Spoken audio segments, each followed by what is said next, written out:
Magandang buhay sa lahat mga ka-agri. Welcome back sa ating channel.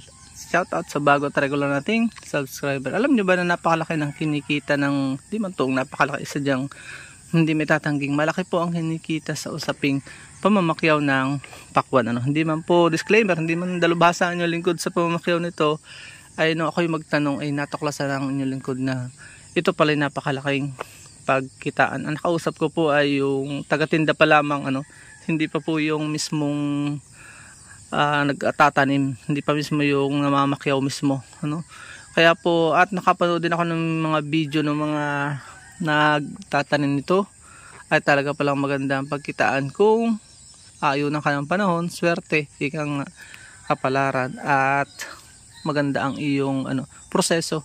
May alam ka sa mga marketing strategy at mga pagtatanim, dapat alam mo yung technique dito, Yun po, ang una ko pong nakita dito ay kapag malaki, katulad din ng aking vlog sa pamamakyaw ng lansones, parang tubong lugaw din ito. Ang laki ng kita. Talagang aabot din ng milyon kung maluang yung farm at malaki yung capital. At consideration dito is kailangan meron ka at least may 500,000 kang capital para masabing ikaw ay lumaki ang kita at tubong lugaw, Almost parang nadodoble, yung capital mo. Hindi man doble, napapalaki nito ng same din yung kung 500,000, kaya din mapalabas yung 500,000 linis at pwedeng madoble kung suswertehin ka, at ayaw na ka ng magandang kapalaran. So yun, dito sa amin po ay walang pakon, ayun po, dapat alam mo kung saan tinanim, yun yung consideration, yung time ng harvest, kailan mo ito hinarvest. Baka mabili mo yung mga murain, ay lugi ka kasi magbabalik yung mga tao, magrereklamo, matabang. Baka ito pala hinarvest nung time ng naulan na. Yung timing po dapat alam natin. At for safety, yung ibang ginagawa dito ng mga kaibigan ko, mga kakalala, ay nagpapatanim na. Ayang kita nila, alam nila yung season, alam nila yung panahon na na-harvest ito, kaya hindi sila napapahiya. Yun po ang ginagawa nila. Nawiwili, ibig sabihin talaga kumikita ng malaki. At dapat may sasakyan ka sapagkat yung expenses mo sa traveling, lagi yung may mga tagatinda ka rin diya para mabilis maubos, hindi abutin ng bulbog at mabulok. Kailangan meron ganyan yung mga truck na jeep na pang transport nito, travel nitong mga prutas natin, napakasarap na pakwan. Regardless of the variety, is almost the same po ang ang kitaan diyan, po. At kaya po talaga masasabi kong parang tubong lugaw ngayon ang ginawa ng mga negosyante. Ay ginawa ba naman 4 kilo pagkaunang bagsakan, 40 pesos ang kilo. Minsan hindi ko naman alam kung nalampas pa, pinakamahal naman yung 40 pesos, Imagine mo naman ang isang buo ay na-average ng mga 4 o di 160, nagto 200 plus pa, 5 kilo. Ay grabe. Ito dahil nga sabi ka mga tao, nabili. Kaya ang laki ng kinikita. O kung at yung farm gate price niya na iba. Pagka po halos 5 piso o 10 pesos. Kasi binibenta nila ng 10 pesos pagka yung yung bagsakan na yung malapit na magtag-ulan. So ibig sabihin ng farm gate niya almost 5 pesos lang. So 4 na kilo, 20 pesos per peraso. Baka per peraso nga ang usapin diyan. Kaya nga po, masasabi natin basta sa farm gate price, do sa kanilang retail price dito ay almost naman laging api ang pobreng magsasaka sa laging kalahati yan.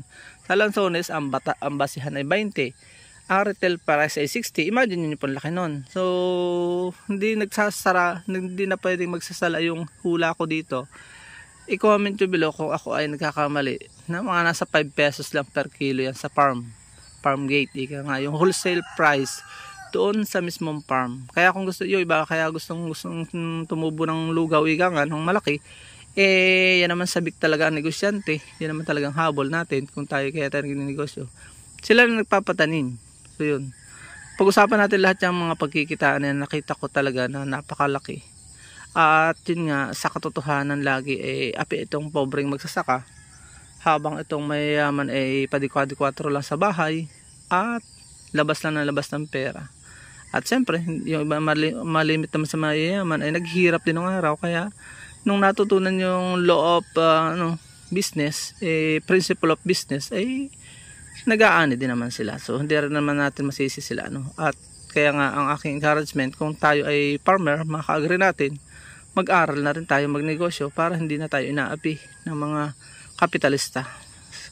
Sad to say at sad reality na nangyayari sa ating bansa, na laging kapitalista yung nung imagine mo kung magkano yung kita ng farmer, mas mababa pa, mas malaki pang kita nung hindi naman nagtanim, pakahirap.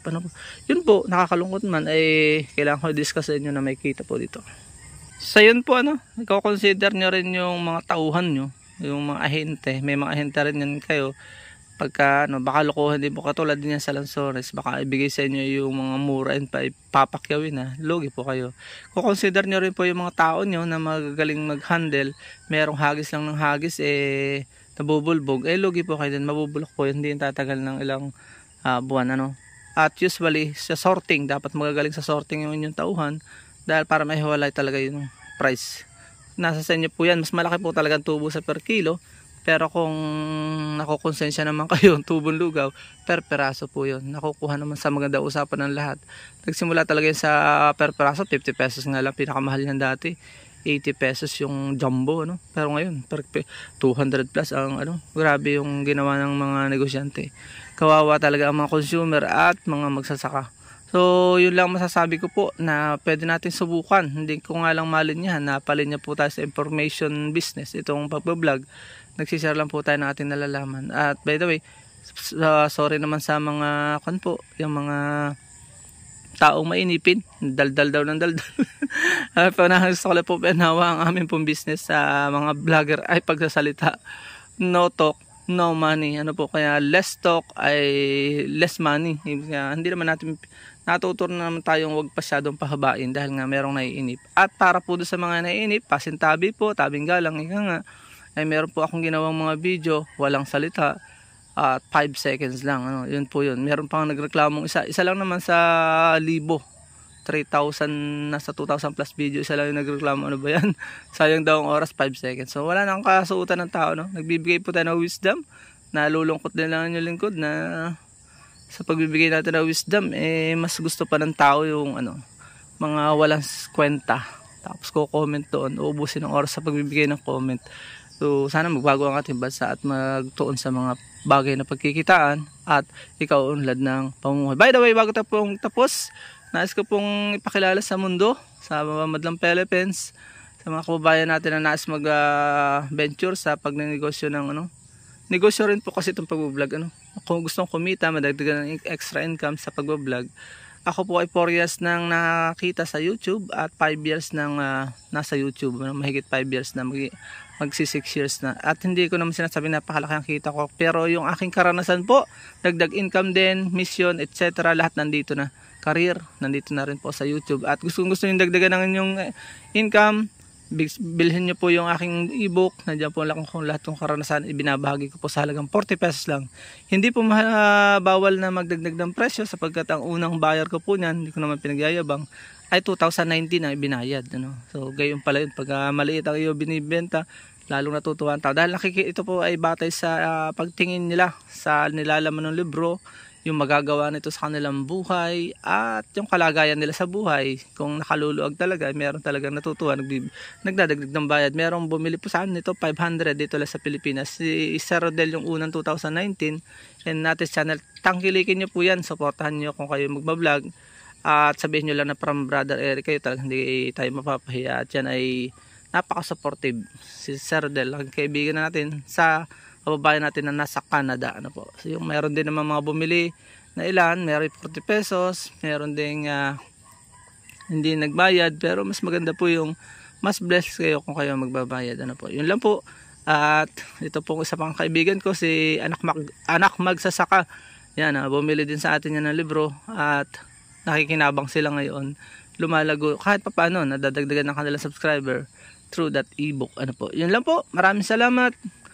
Magnegosyo tayo nang hindi tayo naapi, tayo sama-samang umangat.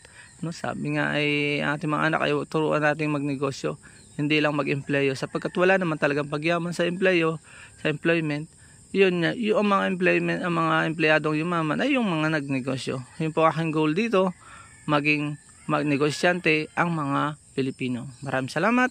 Bye-bye and God bless.